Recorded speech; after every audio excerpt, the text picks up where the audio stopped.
Madam Speaker, yesterday, Empire Foods, one of Canada's largest grocers, stated that its suppliers were still passing along price increases above the rate of inflation. As costs go up for Canadian farmers and food processors, they have a choice to make: increase prices or go out of business. After 8 years, Canadians have a bad taste of what's in store. When you tax the farmer more and tax the trucker more, Canadians pay more.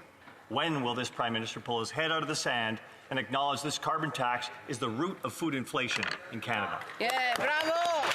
The Honourable Parliamentary Secretary.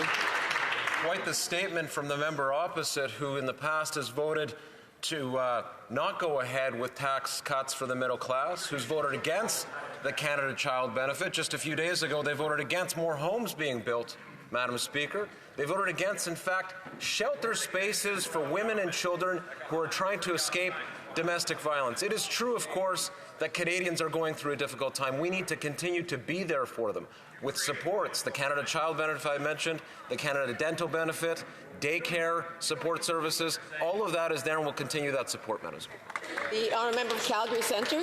We voted 134 times last week to show this government they had a lack of confidence from the Canadian people.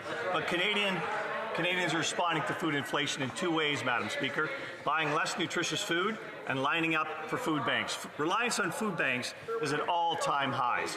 Worse to come, this NDP Liberal coalition is committed to quadrupling the carbon tax on Canadian farmers. Sorry, I'm sorry.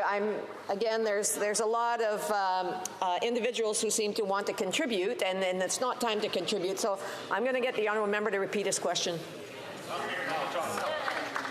Thank you, Madam Speaker. We voted 134 times last week to throw this government out in confidence measures. Yes. Canadians are responding to food inflation in two ways: buying less nutritious food or lining up at food banks. Reliance on food banks is at record highs. Worse to come, this NDP Liberal coalition is committed to quadrupling the cost on carbon tax on Canadian farmers. That means that those who can afford it the least will be punished the most. It's obvious this Prime Minister is not worth the cost.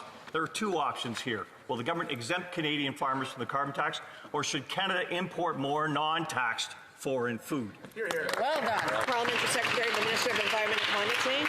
Thank you very much, Madam Speaker. I'd just like to point out that that stunt, that overnight filibuster that the member pointed out, cost taxpayers $2 million.